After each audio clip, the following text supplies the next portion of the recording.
Good morning. Oh, this is my 10th attempt at recording a video this morning, and the previous 9 attempts ended very early on when every time I would hit play, I would sit down and I'd start talking, and then the neighborhood would explode with noise again. There have been 2 fights on the front step. There has been 3 deliveries. There's a divorce going on right now as we speak. Yes, the entire neighborhood just, boom, everybody's making noise. And I'm trying to record something here, so yeah. I've decided to record indoors, which is unusual for this time of year because the weather's warm, it's beautiful. Why would I want to record indoors? But, ta-da! Yeah, you know how it is.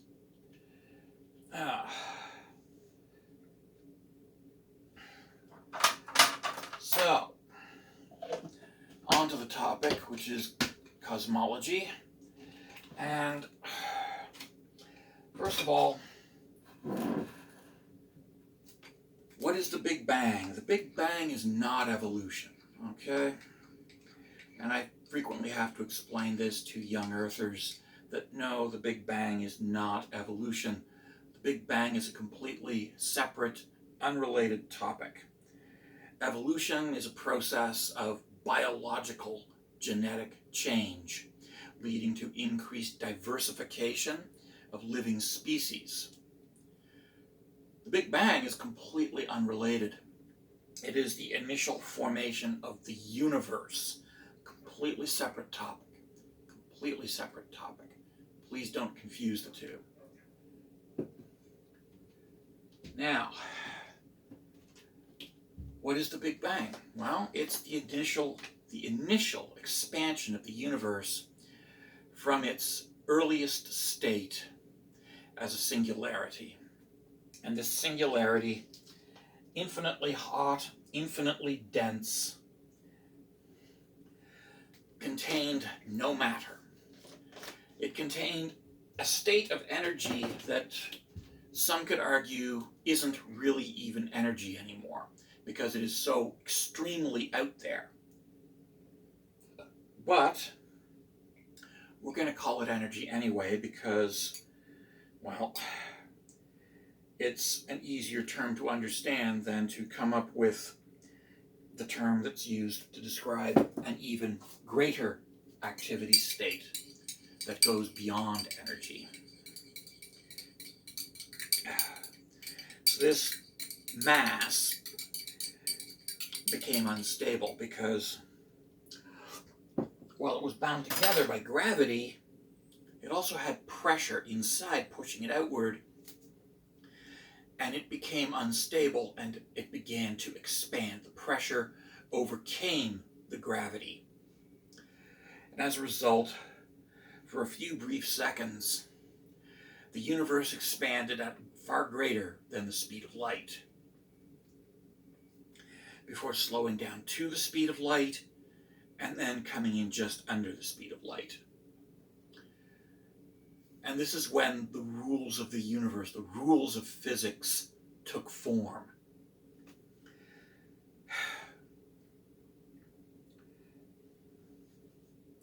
And it's when the speed of light became a barrier. Because, hey, physics. Yeah, that's right, physics, ladies and gentlemen. Physics. Oh, wow. You may be wondering what happened to my face. Where did my face go? Where did my beard go? Got rid of that for a job interview. But I digress. Back to the Big Bang. The Big Bang, the expansion of the universe, led to a cooling of the universe. And this cooling continued until it became cool enough to allow matter to form. And this matter was not tables and chairs and trees and rocks. It was simply hydrogen atoms. and these hydrogen atoms coalesced into clumps, and these clumps became big enough to exert gravitational attraction upon themselves, causing them to become very dense at their core, which led to ignition, which led to these clumps becoming stars. And these stars burned themselves out, went supernova. Oh, and in the process of burning themselves out, they converted hydrogen to helium. And a few of the other lighter elements were also formed in small amounts. But then they went supernova and created the next group of elements, the somewhat heavier elements, oxygen, carbon, etc., etc. And this led to the creation of stars that contained oxygen and carbon. These are the second generation stars. Second generation. And second generation stars also went supernova and created the heavier elements. Things like copper, iron, gold, lead, uranium, stuff like that.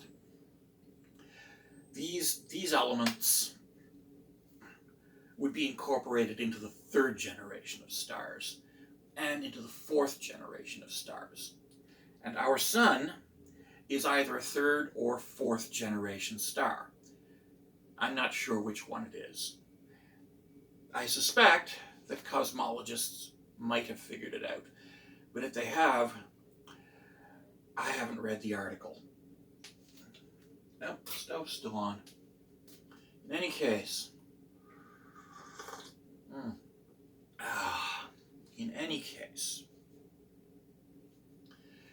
the universe continued to expand, continued to cool. The initial stars, the first generation stars, having gone supernova, became black holes.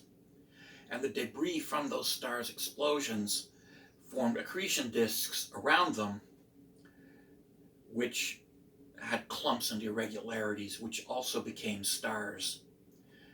And that's how the first galaxies formed. Clumps and irregularities of the accretion disks around these enormous black holes. We're talking huge. Yeah. So, this is basically the Big Bang. The sun, being a third generation star, is maybe fourth generation, I don't know. But in any case, it's where we live, and it's an ordinary G-class star in main sequence.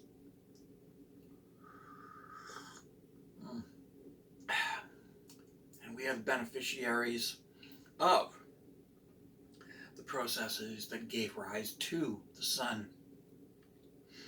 Now we're departing from the Big Bang. We're going from cosmology to astronomy and planetary astronomy and the formation of the solar system. You see, the initial event known as the Big Bang did not create the planet Earth. That had to wait for another 8 to 10 billion years, which is when our sun formed, 8 to 10 billion years into the existence of the universe, some 5 billion years ago. The sun formed first within our solar system as a third or fourth generation star. And from there, its disk of debris left over from the formation of the sun became the planets. The debris coalesced into clumps again, which became the planets of our solar system. And the final debris, the rock and ice left over from the formation of the planets, was pushed out to form the Oort cloud, the great field of comets that lies like a shell around our solar system. Oh, wow. Yeah. Oh, yeah. So the planets formed by accretionary processes, just as the galaxy formed by accretionary processes 14 billion years ago.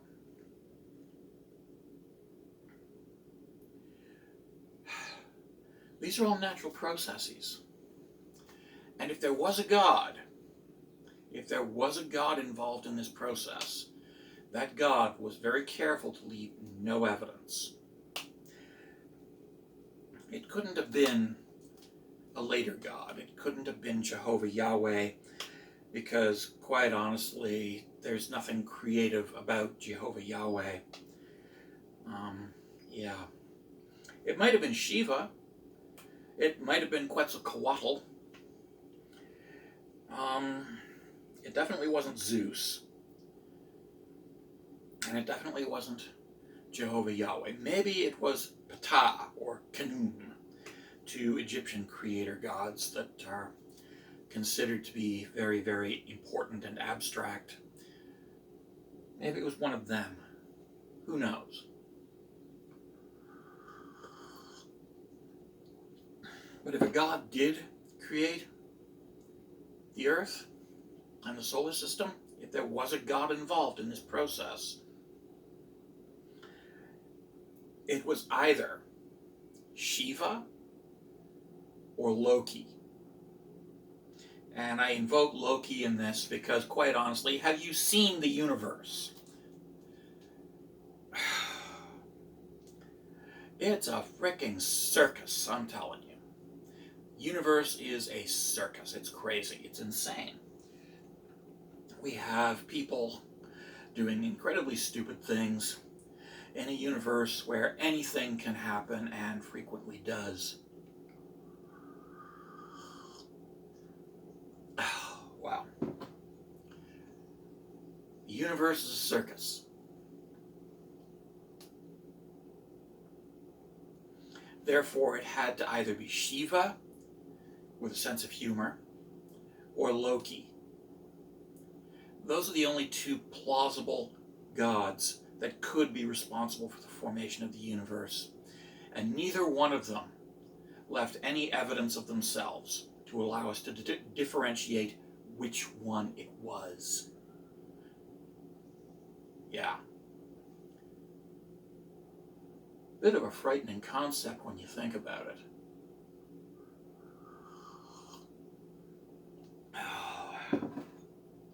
Anyway,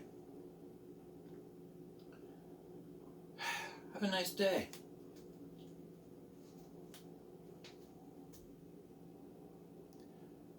Because life is good.